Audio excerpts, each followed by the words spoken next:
Welcome to another episode of Don't Judge the Book by the Author. Today we have special guest author of a couple books, Yolanda Toussaint. I'm very humbled and grateful to have her on the show today. I'm talking about her in third person, and she's not here because I'm introducing, but I'm very grateful to have her on the show today. I was captured by the artwork for her second book when I was on social media, and I kept looking for the author, and I was introduced to her, and I was just grateful to make contact at last minute and have the I don't know what the word is, the blessing, I suppose, of Yolanda being able to return so quick to my call and my message and be able to show up today. So I'm still kind of overwhelmed that it's happening and grateful. So yeah, none other than Yolanda Toussaint, people. Welcome. Thank you for being here. Thank you for coming to join me on this platform, and thank you for the works you've put out to the community, to the world, through your writings, through your creative arts. Just thank you. Thank you, and I'm happy to be here. I don't know where to start in this conversation. Well, thank you for having me for starters. Still looking at that picture, I'm trying to, it's like it's got me in a trance. I'm trying to look, I'm meant to be looking at you. The cover of this That book. is me, it's fine. Okay. Yeah. But yeah, thank you for being here, man. Would you like to introduce yourself to the people, tell people a bit about who you are, what took you onto this journey, why you came into being an author, where you're from? Yeah, just a bit about you, not so much the book like that. So, I am Yolanda. Yeah. Writing is what I do. I write because it brings me peace of mind.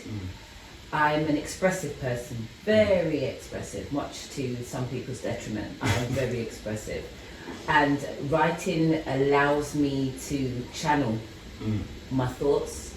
It keeps me sane, very much keeps me sane. I've been writing all my life.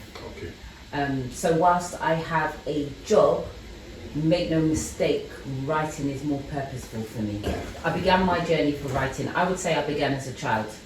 So for those of you that come from the generation I come from, my mum used to have a typewriter. Yeah. Wow. Yeah, I am showing my age. My mum had a typewriter, and so I used to take paper out of the typewriter, fold it into four, and then I used to write stories over and over again. I'd write poetry, I sing, I used to write songs. And when I was younger, it was something I did. It helped me. It really helped me through difficult times, through things I didn't understand. Writing helped me. As I got older, nothing really changed. My love for words, my love for expressing myself just grew.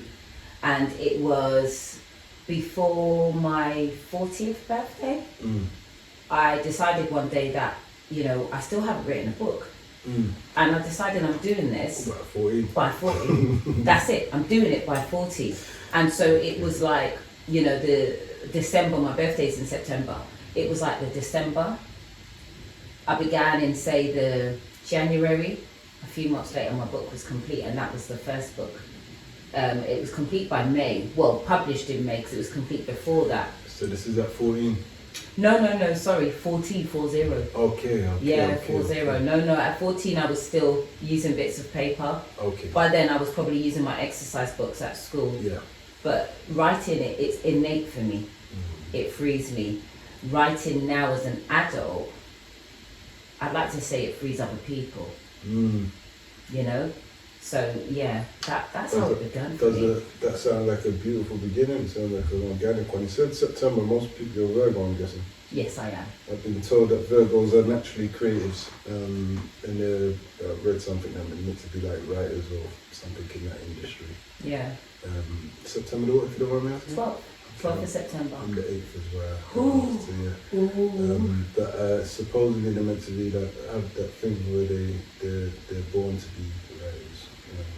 And I wanted to ask you, is that expression, I know you say you write for others now, but is that expression still helping you when you're expressing yourself? And you say helping you, for those that don't know, what do you mean? You mean therapeutic, as in if you go through a subject, and so for me, if I'm going through something that I can't make sense of, And in the real life, when I'm trying to get past it, sometimes I need to write it down in book format. It doesn't necessarily need to be a book, but to tell the story for it to make sense to me, so I can see it from other characters as well. Yeah. But also writing it, whether I don't look at it from other characters when I first write it, I get to actually see the story, what's happening around me, rather than 1 minute you think about, could this person do this to me, how could they do it, why did that happen, or you know, I get to see all the things together, so enough reason as to why I'm feeling the way I'm feeling, and make sense of it. Does writing do that for you? What does writing do when you say it does a lot for you, for people who maybe won't understand that? So, therapeutic. I find writing therapeutic because I'm quite an emotional person. And because I'm perceived as very hard. And I'll take it. I am tough, I'm hard, I know I am. However, I'm very sensitive. And so what that means for me is that I feel a lot of things. Sometimes it's things that have happened to me, traumatic things. Sometimes it's things I'm going through. Sometimes it's things I'm watching other people go through. So being able to do something with that. I don't want to be an angry person. I don't want to be aggressive, whilst I can be. I don't want to be aggressive. Writing helps me to channel that, so it's not misplaced. So I find it therapeutic. When I wrote the first book, it was difficult, and I didn't, nothing before its time. I wanted to write my book before that.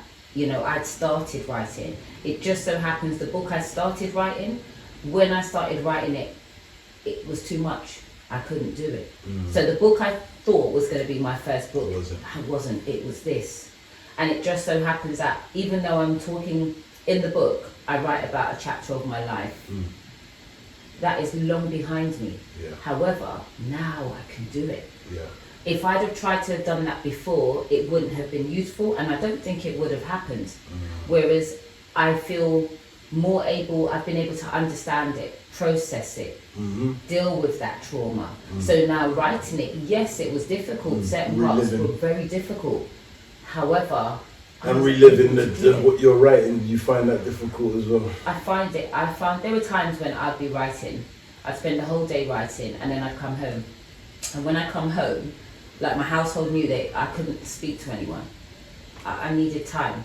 I needed time to come back down and into that, a different mode, because in writing about some of those painful experiences, I literally was there. I was there all over again, and it does hurt. And sometimes I was emotional. It was teary. So it's really therapeutic for me, writing. And again, it's about, I understand that with my experiences, writing about them allows me to help others, because I don't believe that I was unlucky. I don't believe that I've been punished. I believe I've been blessed. And because I've been blessed, I've survived. I just needed to survive so that I can now impart that somewhere else. Like, I'm not going to the grave with everything I've been through. That serves no one. So again, it's therapeutic for me, but it allows me to reach other people that might be going through the same thing, have been through the same thing. We all need hope. We all need hope. And where we find that in different places. For me, it was always books. It was always, books and song words and things like that. Words are my thing. Yeah, so you got your first book, which you said wasn't planned to be your first book. You're writing another book first, but the first book I want to talk about is this. I am Yolanda Toussaint. It doesn't say Toussaint, I just wanted to say Toussaint again, because I'm learning how to say it. I am Yolanda, a journey of hope. Yolanda is a young single black mother of two sons, Kwame 7 years old and Cassius 5 years. This story tells the tale of one woman's journey as she navigates her way through life. Courageously, Yolanda shares personal details of her childhood and upbringing, giving context to how this has shaped her character, her mindset, beliefs, and parenting. The journey shares details of judgment and prejudice faced by Yolanda, inflicted by professionals, and the impact as a result. Yolanda passionately discusses self-doubt, self-love, and what she refers to as imperfect parenting.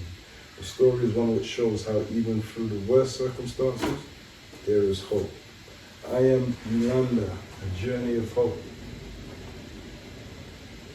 Powerful. Would you like to tell us a bit about this one? You've already told us how you came into writing it, the age you came into writing it, and how this wasn't the book you intended to write first. So would you like to elaborate on that for us? Yeah, so I Am Yolanda is a memoir. However, it's not an autobiography, it's not my life. It's one small chapter. But the chapter that there's a lot of chapters in there. Just for the record, guys, there's like 50 odd chapters, but yeah, it's nice. Sorry. You said chapter, and I just No, it's a small chapter of my life in terms of the children, my sons who I talk about in the book are now adults. But this is when they were younger. And I was a single parent. And I experienced certain challenges. And one of the things that was quite apparent to me when I was going through those things is that the challenges I was being faced with were not new challenges. It might have been, a new experience for me, but they weren't new. If I thought about it and looked around, these were things happening to women like me everywhere. Yeah. And so for me, being able to share my experience, I was thinking of those women. I was thinking of those women. I wanted those women to know that you too can do this. Yeah. You too can win. Because there were times in the book where, and when you read it, you'll see where I was really destitute. There was a point where my children had to experience me sobbing uncontrollably. And not once, not twice. It was a thing. It was repetitive. It's heartbreaking even to think about it, actually. So when you say, because I don't want to give away too much of the book to the reader, but obviously there was fragments of domestic violence in this book, if I'm not mistaken. Not in the book. Not in the book? Not in the book. Okay. Prior to me writing the book, that was part of my experience. So when you say the children, so I don't want to misconstrue to it, is it when you say the children was sobbing, I don't want to allude to anything else, is it because of things that were happening in the house? It was things that I was going through that I just struggled with, and it was the fear. And I mean, without giving away the story, the challenges, my mind was racing. There were so many different ways that it could go, and it felt, can I say, on top at the time. It felt like all I could do was just sit there and cry, because at times it felt like a losing battle.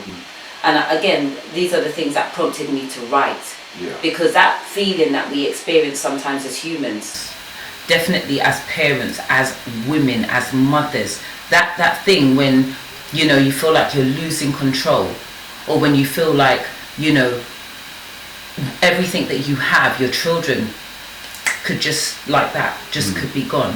It's very frightening, very, very terrifying thought, moment, experience.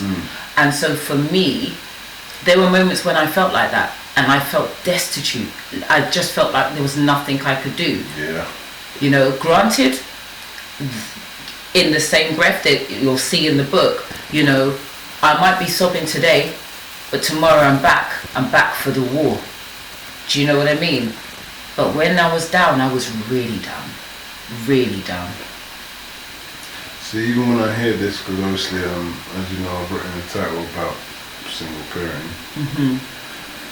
And these type of books, they're interesting and important, because to hear, basically, not mama can't raise no man from a woman, but to hear a single parent tell the same story, but coming from a mother's perspective, it's important to tell those things. So you see how you say you vent in your writing and it's for other people to learn from. A lot of us we're not forthcoming with what's really going on. So that's right. Books is kind of a place where you can go to for treasured truths. Yeah. Where most of the time people don't, they wear masks, they That's hold right. back. There's a persona with lots of people, there's ego, there's not the real them. They put on what they want people to see, their socialized jacket on and they start socializing. In books, if you really want to connect with the experience of, I suppose, being a human or having a human experience of a spiritual being, it's good to read books where are heartfelt. Now, I say that to say this, a lot of our stories as black people have a lot of pain, heard the topic about it, we've been thinking about it for years, a lot of trauma, a lot of subject. I don't want to judge a book by it or for people to think that our books consist of just pain because there is trauma in the stories. Yeah. And it's not just all of our stories, so yes, it's a body of work. If you've experienced trauma, you're going to be able to write about trauma, but I don't want people to think black authors' experiences is simply trauma. We're way broader than that, but this is the beginning of your journey. Go on to the next book after that, which has got nothing to do with trauma, so I want people to know, don't judge this as a book about trauma and depression and being miserable. There's an uplifting overflow around this book, which if you take from the lessons in the book, you don't focus so much on the pain of the book. You're turning the pain into power. That's right. So I want people to understand how to read this book, not judging it based on the story, knowing that it's a single mother coming from a tough journey and maybe that's not something that a woman wants to hear about. If she's living that same story herself, or maybe a guy who's bitter towards women for whatever reason, might not want to hear where a woman's coming from because of his own experiences. And that's why I say, don't judge a book by author. It's just me trying to encourage people to think outside of their own boxes when it comes to receiving and imparting knowledge. Yeah. It's about broadening your mind. So I've got a book behind me called The Fair Cop. I won't read it now and I haven't read it yet. I haven't judged the book by the cover, well I have judged the book by because I don't like police. But I'll get round to reading it just to see the perspective. It doesn't mean it'll change my perspective. I'm not going to judge it because of the cover. Oh, it's police, I'll never read. Because police is still bugging me up to now, as an author up to now. So, but would I still hold that? No, I'll give it a read. It's called A Fair Cop. I want to hear what it's about. I want to see why he's a fair cop. Yeah. Maybe he's different to the rest. Who knows? But this is what I'm trying to say in your book. I want people to be open-minded, to pick up this book. I Am Yolanda, and Journey of Hope. It even says it. It doesn't say a journey of depression, people. No, it doesn't say a journey of being miserable. It says a journey of hope. So we get left with a stigma of us only writing books about trauma, and I just wanted people to know that we just survived the trauma to tell the story. So is there anything else you want to say about this book? I wanted to ask you more questions. Is there anything else you want to say about this book? Yeah, I mean, again, like you said, the book isn't a book about trauma. The book is about literally a journey of hope.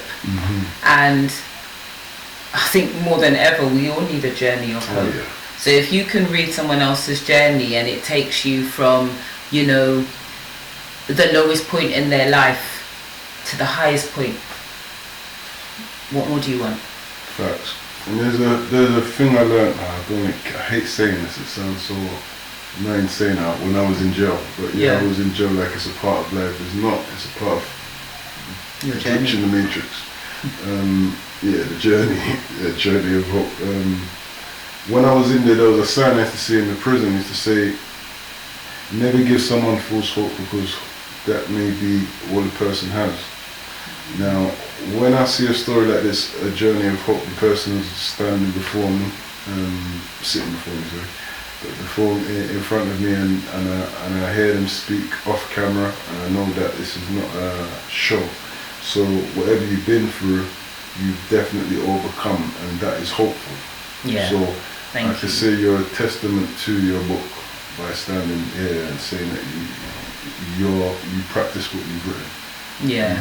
You got that optimistic energy, you've got that hopeful spirit inside you. So for me, I can co-sign to people that, a journey of hope by I Am Yolanda is something that a lot of you guys need to get into. So where can people get this book, and can you tell me one of your favorite reviews about this book, whether it's written or verbal? One of my favourite reviews on that book in particular is that I've told the story of someone who I didn't know. And that this is it. You know, you said before something about the things that we don't say. That's why I said it. That's why I put my name on the cover. Because if you're going to judge me for anything in that book, if you want to say anything about me, well, I said it first.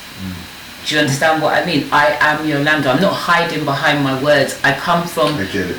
We come from a culture, there's so many things that are unspoken, so many things that are taboo, and I feel like some of the things I talk about are taboo, which is why even as single parents, we just get up and it's the single black woman, she gets up and she just braves it every single day.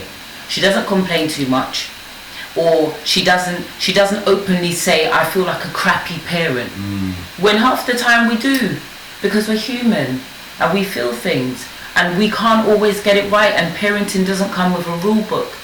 You know, sometimes we do have to get it wrong. It's called trial and error. It's called the life experience, the human experience. So for me, there are all of these things that we never say because of what we think people are going to think about us, or what people might do, or what people might happen.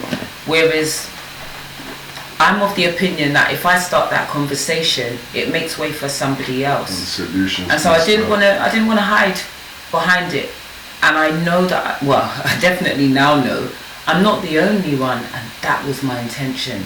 That I wasn't the only one, but if I say it, okay, you don't even need to. I've said it. So now we can talk about how we deal with it. Yeah. We can support each other, because that's all it is. You know, at my book launch, one of my close friends, and I mean since 5 or so. Sorry, where did you have the book launch before you get into this? Oh, I had the book at Wilston Green. Part of the library, there was like it's not there anymore. It was like a bistro type place that is part of the library. I had the book launch there. I wanted to have it in my borough that I grew up in. I wanted it to be accessible. And so I chose there. And again, go ahead. How was the love received? You said you wanted to have it in your community. How was the love when you did that? I was overwhelmed with the turnout. I must say I was overwhelmed. I was overwhelmed because even people I wouldn't expect to see, I saw.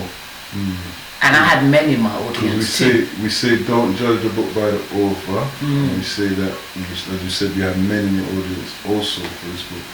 But we also make out like we're a group of people who don't support when black people are writing. Yeah. To a degree we support. I know there's stages and levels of support, but the fact that we come to show up, for me, is something that, even if that's the only thing you do, even if your intention is just to break the stereotype and you're not going to read a single word in the book, that's a start for me.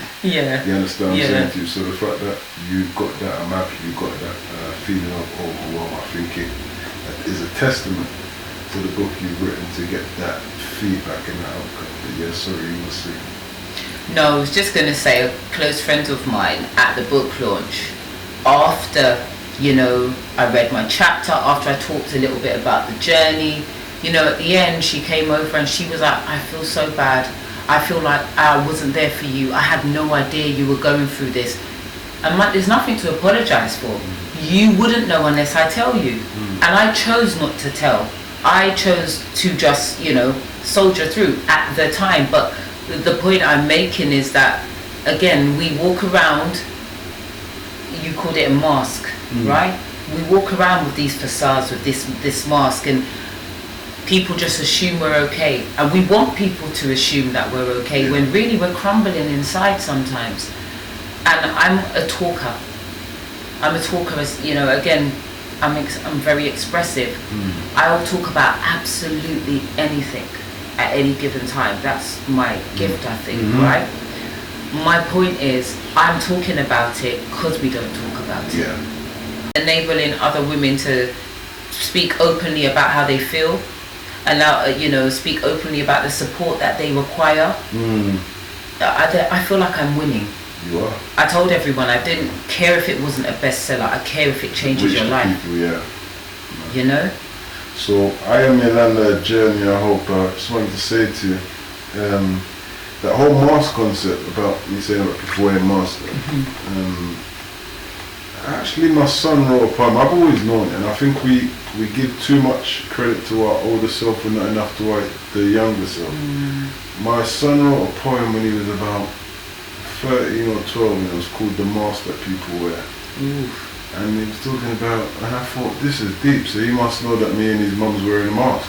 Yeah. He must know that I'm faking this dad thing. He must know he's like, if I'm pretending I'm cool and I'm not.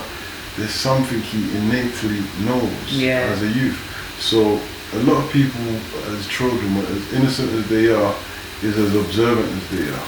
And we know when we're children that, okay, there's things that our parents are acting up, and we saw it as well. So then we became the parent and think that we can hide those things from our children. We can't. They can see the mask.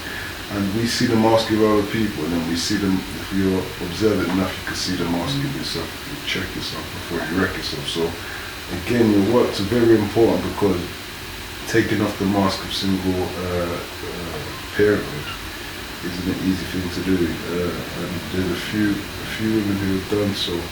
And my hat goes out to you, like, you got the real queens. Salute to you, because it's not about women bashing, it's not about male bashing, it's about unification. The only way we can really understand each other. So you say you had males come to this event, big up all those males. It's for males to understand from a different perspective, and that's what I wanted to say today. This book's for everyone. So again, I am Yolanda, Journey of Hope. Where can people get this book from before we go on to book number 2? The book's available on Amazon worldwide. So we're from wherever you are, Amazon.com, and you can purchase a copy. So we have the reviews on Amazon as well. Can I ask you before I get on to the next book, is there any more reviews on that book that you want to talk about?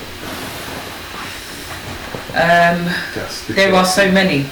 Okay. There are literally so many. I mean, the feedback from the book, continues to be phenomenal. And I think the thing that resonates with me most is when women tell me things like they see themselves in my story. When women say things to me like they know how that feels, and now this is what they're doing. Do you know what I mean? As a result, I talk about some of my strategies. I mean, I literally was that young parent, and I had to think on my feet, and I had to fight hard. Right? What I did, anybody can do, but you've got to have the will. You've got to have the will. I'm hoping that my story gives the will, that my strategies, anyone else can take them and apply them to their life, and it can work for them. They can even develop them and make it work for them. That's what matters to me.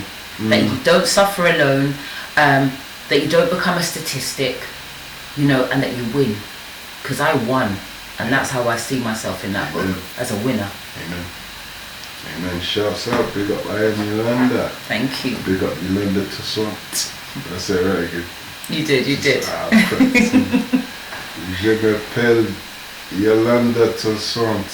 Yeah, big shout outs to this cover, because you know this cover here has me in a trance. It's like every time I look at this cover, guys, and it might not just be me, but when I look at this cover, and I'm going to put it next to the author now on camera, I just stare at this cover, and that's how I met.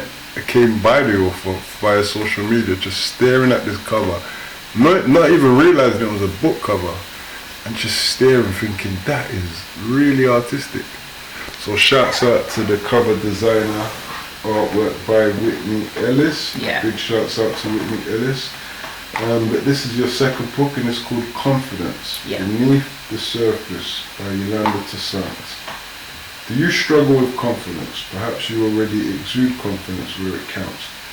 Renowned for her confidence, Yolanda shares both pinnacle moments and empowering insights that contributed to the woman revered by many for her universal language and unapologetic presence. Challenge. Immerse yourself in words of wisdom, triumphs and tribulation of the transformative chapters empowers you to embrace your unique strengths, enhance your confidence, and step into the best version of you. confidence beneath the surface. Okay, do you want to go into this one? I told you I like a few of the chapters already. You gotta tell us when it was written.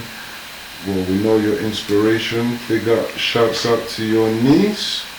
It was your inspiration, but yeah, let's hear it in your own words. So that's my second book. It was purchased, we are now 2024, let me get this right, September 2023. September again. Yeah, I wanted it in my birthday month. I wanted to celebrate, really celebrate. And if I could have had it closer to my birthday or on my actual birthday, I would have. But I went with the month, and that was good enough for me. So yeah, confidence beneath the surface. Again, it's one of those things. I mean, people very often, they comment on my energy. They comment on my confidence, my presence, the fact that I'm unapologetic about who I am. I am who I am. I'm not trying to be liked by everybody. I never will be. I use the phrase that, I don't mind not being everybody's cup of tea, because if we were only supposed to drink one type of tea, then we would only have one type of tea. Do you understand what I mean? So my confidence thing, I love that people acknowledge my confidence, but I also wanted them to know that it's hard. It's hard work maintaining that. Confidence isn't just that thing. You don't buy it in the shop. I don't think you're born with it either. I think it's like a muscle. You continuously have to work it. It gets stronger. I don't want to say I believe in star signs. I really don't, as a supposed Virgo. Yeah, I don't really buy into all of that. I understand the African philosophy of if someone's born this month, 6 months later, they match couples based. Yeah. Okay. But to say that people are so according to the star sign, hearing you talk, I'm like.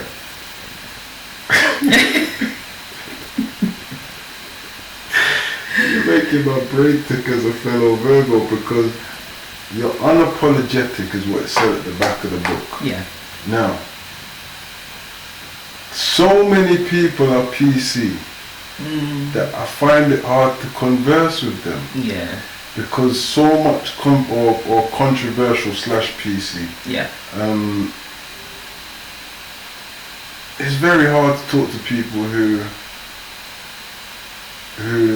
watch every word they say, watch how it affects when they know that their truth is their truth. Yeah. I find it all well with some things within respect, but you can't be afraid to say what's on your mind. Definitely. So if people don't understand what unapologetic means, it means speaking freely. It doesn't mean saying what you want to say, but I don't want to say that because that's not politically correct. PC, listen to the words. Yeah. Politically correct. I'm not political. And I'm definitely not always correct. Yeah. But neither are those political people correct. So why are we here talking about watching our words and the way we say things, because this and this and this, when really those who are perceived as the radicals are usually the truth speakers. Jesus was a radical when he went to the tabernacle. So my whole thing is, we live in a world where people are so, and I can't even read books of people who are PC. That's the truth. So I'm looking forward to having a go at these. I can't stand people who are apologetic and everything is, it's written in a way where, okay, well if you cross the road and the lights turn to red, it's no chance of you getting around. Well, there is a small possibility, and if the lights turn to amber, whether you'll be insured or like, they're just look, man, just cross the road when it's green. I mean, when it's red and when it's green, you don't cross. Like, because if you get hit down, you're not going to be insured. But people want to, I don't know, man, just skip around things, and I'm not good with that. And again, it's got to do, I don't know, just star sign of being the way I was raised. And you said it's a lot to do with the way your mother raised you. Powerhouse of woman, so shout out to your mum. I was very similar, no nonsense, straight down the line, straight down the middle. There was no mincing words. Oh, my mum's ruthless. No time for it. Yeah. And in this day and age, even sometimes to protect your children, you can't raise them with a PC attitude too much. Yeah, there are levels, there are ways you talk, things you can't talk to your children and involve them in, but PC is not really helping a lot of us right now. That's all I can say. So for you being unapologetic, I want everyone to know that they need to be, what's the word? Not even need to be. That they should anticipate reading your books with an open mind, because when you are unapologetic, you expect the unexpected. Agreed. Expect the unexpected. And yeah, what was your motivation behind writing Confidence Other Than Your Niece? And what was you enthusiasm? What were you trying to do with this book? Well, this book, I just wanted, I wanted people to know that it's not what they think. You see me as a confident person. Does that mean that I don't have those moments where I walk into places and I feel less confident? Do you think I don't have those moments when I feel invisible? When it's hard for me to get out of bed? You know, do you think I don't look at myself sometimes and I can't see anything good? Do you know what I mean? I've been through it, and I think, you know, again, I want people to know that there's more to what's on the outside, because what's on the outside is really not who I am. It really isn't who I am. You've got to know me. You've got to know me, or ask me and I'll tell you. Like, I'm not afraid. And because I seem to have, there's a very strong perception of who I am based on the way that I look, the way that I speak, the way that I carry myself. I wanted to be very open about who I am. I wanted to be very open about my confidence journey. I am confident. I've been confident for a long time. You know, I think all my life. However, I have moments when, or have had moments, even still do, let me rephrase that, I still have moments when I really don't feel confident, or I really don't feel proud of myself. Does anyone ever feel confident all the time? Just to bring that question into thing, you did have a chapter in there called The Voice Within. Yeah. Is that the voice that's telling, that you battle with every day when you leave the house, telling you that you don't feel 100%, or there's nothing to love about yourself, and yeah, spiritual, or someone say God and the devil, there's just ignore that voice and rebuke it sometimes. But is confidence really a thing? Because I don't know if it is. Confidence is a muscle. So you go to the gym every day, I like that. you're going to have stronger arms, right? You go in and you do, leg day. Do you know what I'd like to touch on? Yeah. Some of the various points in life at which our confidence dips. That's something. I mean, I talk about that in the book here, I think, in terms of after I had kids. But yeah. Because confidence can go up and down, I suppose. It certainly does. You could be the champion of the world boxer. I'm sure Muhammad Ali had days where he had to speak himself into fights, and when he was at home, even Joe Frazier, I remember him, was it Joe Frazier? Well, not Frazier, George Foreman, all of them.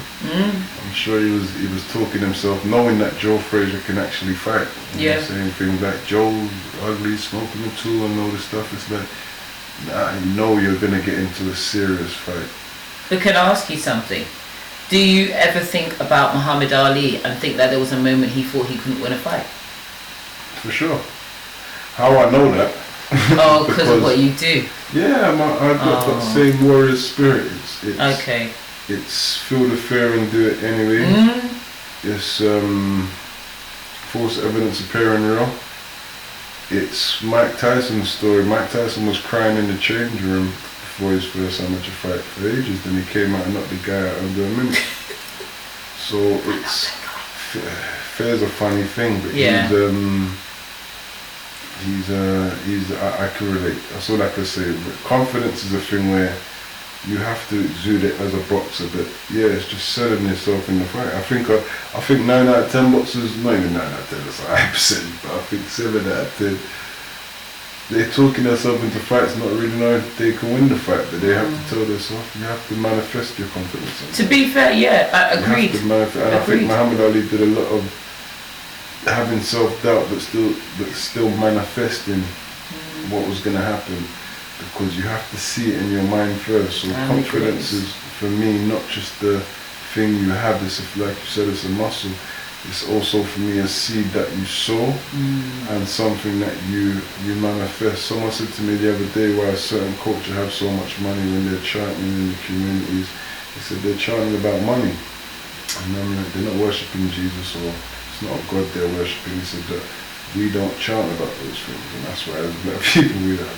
And I don't know if he was being serious, but I thought, you know what, jokes or not, there's power in manifestation. God, there is. So to have confidence, I don't think Muhammad Ali, who would have appeared to be one of the most confident boxers in the world, I don't believe that it was every day he was confident, and I think I saw some of that in his film.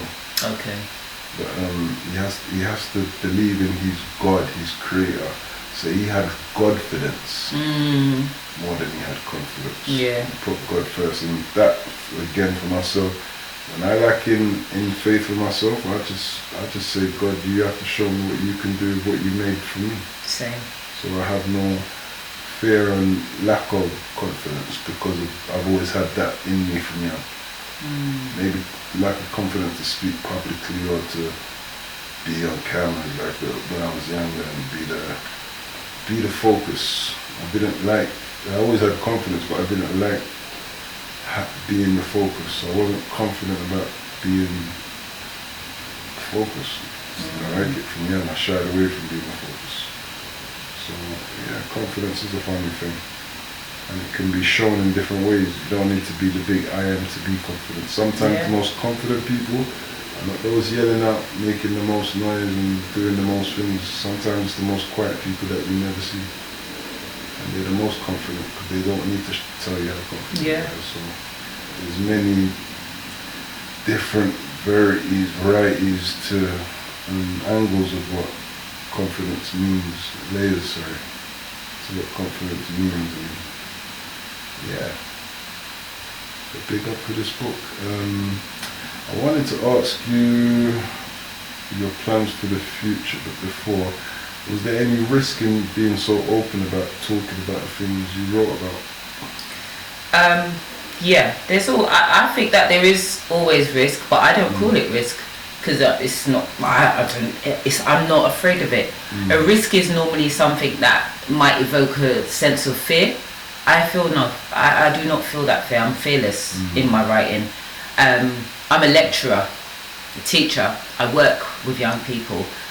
You know, young people, my students will read my books. Their parents might read my books. So when I'm speaking, I'm conscious of that. It doesn't change what I write. It doesn't change what I write. Why? Because there's purpose to what I write. You know, and again, I'm of the opinion that people are going to judge you whether you like it or not. You can't stop what people say about you. You can't change what people say about you. All you can do is do you. Because my point is, you know, people can spend their time saying, oh, Yolanda's this or she's this kind of person, but if that's not what you see eventually, is that what that person is saying doesn't matter. For me, I don't see it to be as risky to be open and to be honest and to have certain conversations because I'm not afraid of being judged. People judge me anyway. I know that. Again, not everybody's cup of tea, but I'm comfortable with it. So when I talk about things like sex and I talk about promiscuity, do you want me to be ashamed? I won't be. I'm not going to be ashamed of who I was. I'm not going to be ashamed of what I've done, especially if I'm doing better. Do you understand what I mean? I'm actually proud of my journey. None of it makes me ashamed. If you feel ashamed because you're uncomfortable, I can't change that. Who is confidence aimed at? Because the size of the book is not as big as your first book. No. From the outside, I would say it's for anyone, but from opening it, I've got a feeling, when I say anyone, I would probably think for adults, but then a part of me is like, is this universal? Who's this aimed at? Who's this book aimed at? Women and girls. Women and girls. My purpose is women and girls, and one of the things I'll say is, I've had organisations and schools buy my book. I've got 3 copies of this book, the Confidence book, in a school. The teachers have come to me and said, oh, I've read your book, it's fantastic. And that's with all of the content. That's with all of the... What school? Can we shout out the school? Yeah, shout out the school, Preston Manor. Preston Manor have my book in their library. So those students don't even need to have the money to buy my book. And They that's can confidence. access it anyway. They have confidence, right, in the school? Yeah. There are other organisations that I've worked with and they've purchased books and given a copy to each of the girls. That warms my heart because I am conscious that there's one of two ways the content of that book can go. I also have women who've read the book and they come and they say things to me like, this came at the right time, Yolanda. I really needed this. Because again, there's chapters in the book that we can all relate to. And what I'm challenging women to do is to look at where you get your confidence. Because sometimes we have a false sense of confidence. Yeah. You know, we tell ourselves that we love ourselves. I've done it. When I didn't, my actions said I didn't. My voice said I did. Now I know the difference. I get you. Do you understand what I mean? There's elements of the book where I talk about how my body, I was a Miss Jamaica finalist, right? Okay. Miss Jamaica UK finalist. Okay, go on, salute. Yeah, I'm actually really proud of that as well. Why It was a not? long time ago, but I'm really proud of it. But I talk about the fact that I had 2 children at the time. My youngest was, I think he was about 2. That's why you're really, really, really proud of it. Yeah, because my body didn't look like the other girls. Yeah. None of those, they were young girls, like same age as me even, but they didn't have kids, and I had 2. And I remember, changing in the changing room into the swimsuit. You get this one little swimsuit, Robin. I wear it to this day. Like we won't go into that. To pay homage to the listen, I love it as well. You see me on the internet in it. I'm proud. But the point I'm making is it was this little swimsuit, beautiful little thing, but it was one size. It didn't matter what size you were, that's the swimsuit you wore. Okay, yeah. And my point is, I remember changing into it, and mine didn't fit like everybody else's. I was paranoid. I was really paranoid. You didn't have no confidence. And the women, like a couple of the girls, I remember getting changed, made a comment about my stomach. Because I've had a baby, I've had 2, you know? And I had to really take it and then leave it behind. Because I'm not interested in all of that. And I had to go through anyway. I say that to say this. As women, we have kids, our body changes, and then we feel less confident, we feel fat. Or in my case, I got really slim after my last baby. But my point, it makes no difference. The fact is, we have kids and then we lose our confidence because we don't look how we did pre that period. But I want to challenge women and ask them this. How can your body do all of that greatness and be unscathed? How? How can it keep and nurture a child and then give birth to a healthy child and still provide you with the strength to do ordinary activities like normal? To feed the child. Do you understand what we did? Your body did so much. Are you going to begrudge it because there's a little bit more fat? Are you going to begrudge it because there's some stretch marks? Listen, that is evidence that you are amazing, because not everybody can do that. My husband can't do that. You can't do that. I don't want to. Well, you see my point. want to. I can't imagine my husband. You know, I've seen him with a toothache. I've been through a lot of pain. I've got a high pain threshold, to be fair, but that's not something I want to imagine. But that's my point. My point is, it's unrealistic for us to dream of having the body we had when we were 15, after we've had 1 child, 2 child, 3 children, whatever. Yeah, it's a lot, man, and I think women are hard on themselves. Yeah, too hard. They let society tell them how they should look and trying to live up to the standards of all, and that's why so much cosmetics has gone through the roof. Oh my god. It's okay to love yourself in the body that you're cosmetics. in. Yeah, it's okay to love your body that you're in, and I'm not knocking anyone who's doing that. I know a lot of people getting into that. Look, each to their own, but you don't need that to build your confidence, man. No. You really don't, man. That's not the answer to your problem. It might make you feel better about yourself, and just saying it's not the answer. So I think this book here, I'm a father of 4 daughters. 4 daughters. I'm not saying that this is a book that my son would, you said it's mainly for women and girls. Yeah.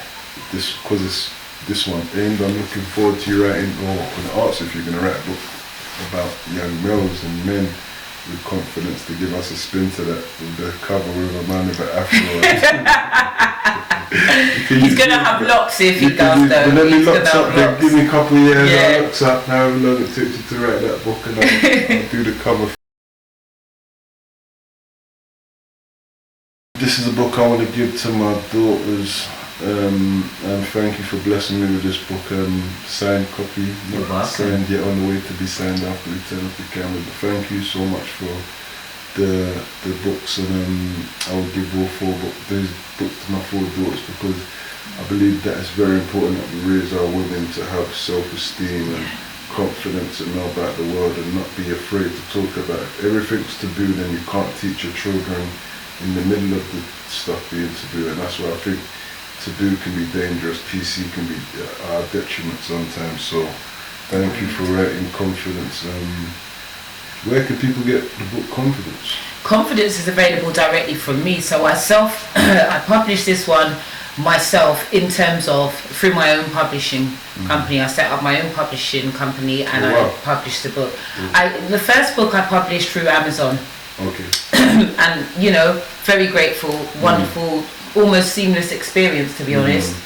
But this time I wanted to go through every stage of the process independently. I wanted to own every element of my book. Yeah.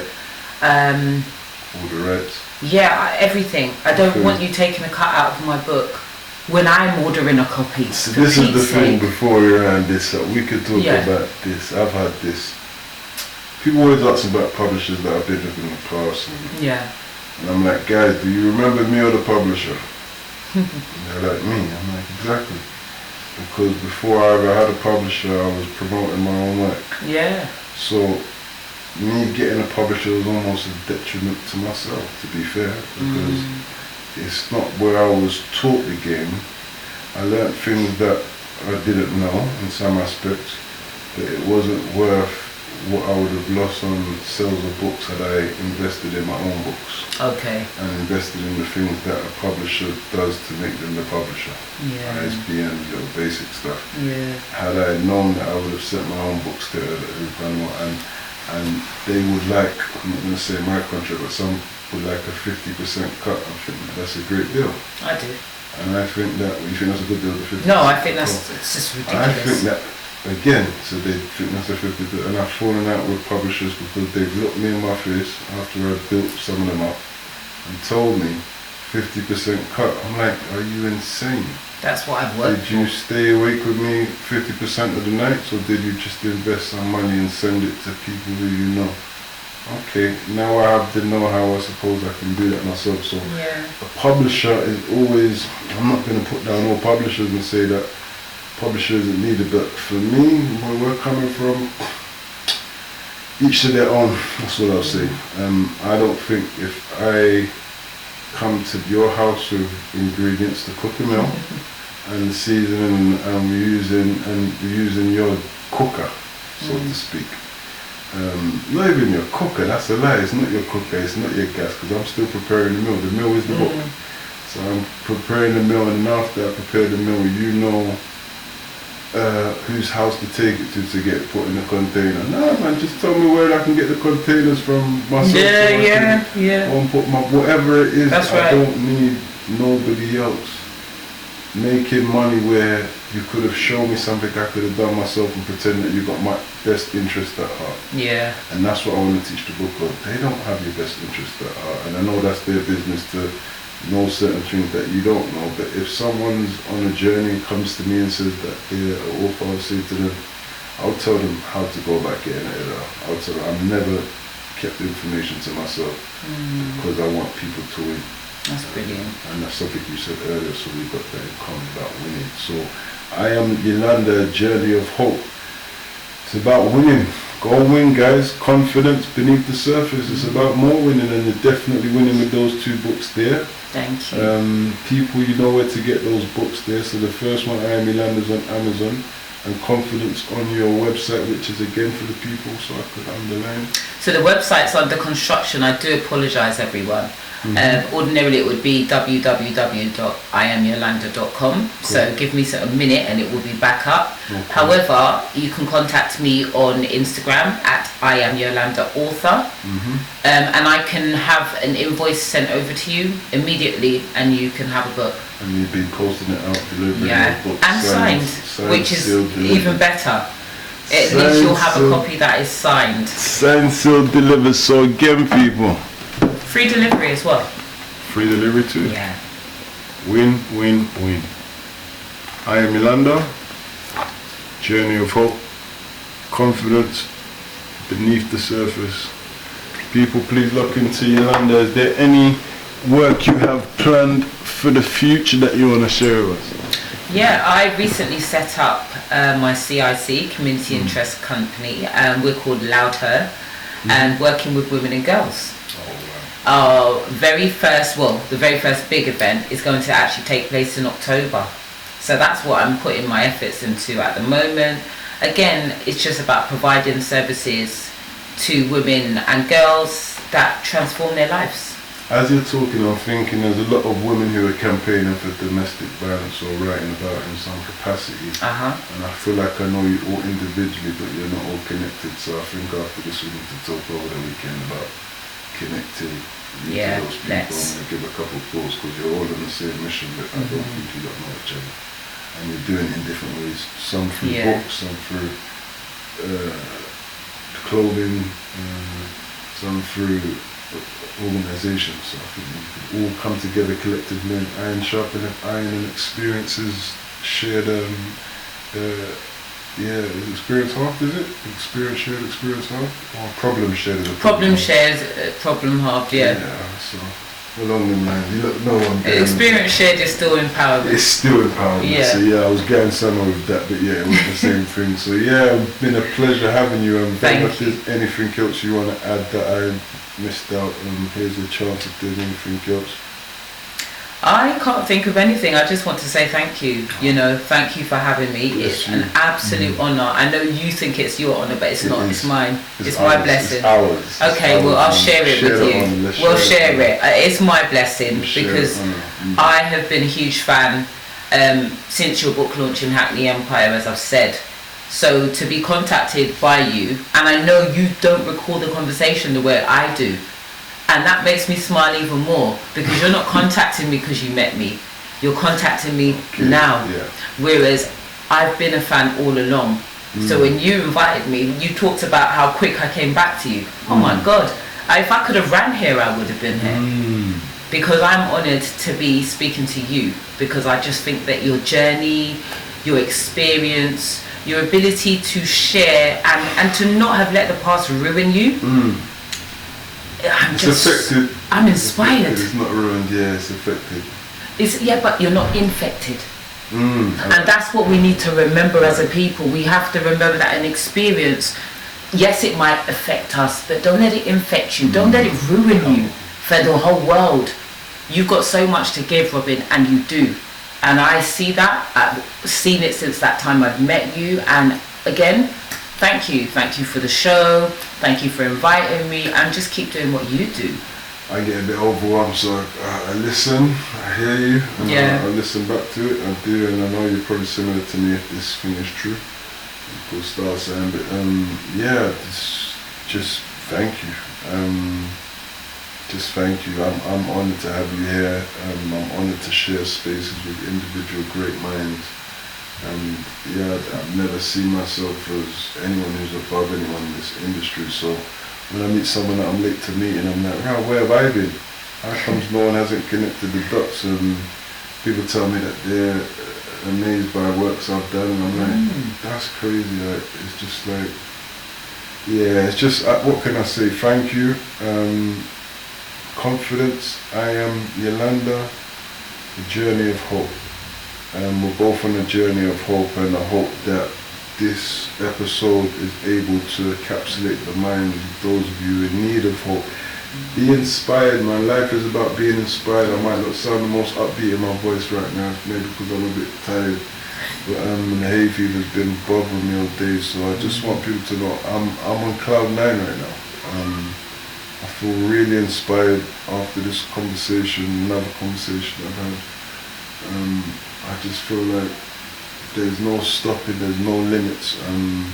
And God willing, I put something together at the end of the year. I would like to invite you down at the end of the year to something book related. But yeah, if all roads lead to December, I would just like to create more hope in the work that we're doing and keep connecting, because books are important, man. Books are important. Books are films, people.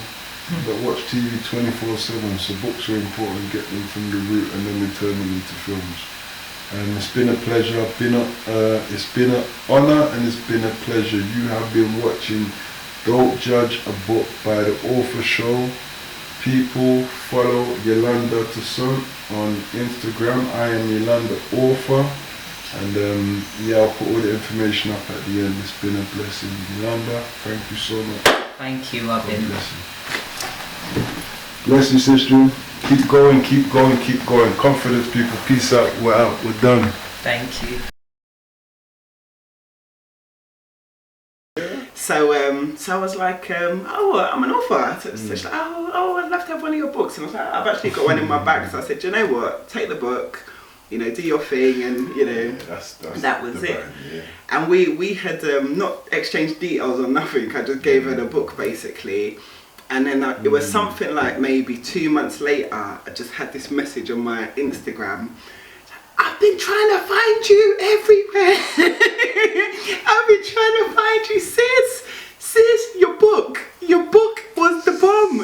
I gave it into my book club. Everyone's read it. All I want to say is big up to you. Big up to you. I didn't know how I was going to find you, but I found you. And I'm just sending this to send you blessings, and it was such a positive message. I wanted to cry, like I was like, oh, like yeah, it's she proper emotional. went out of her way.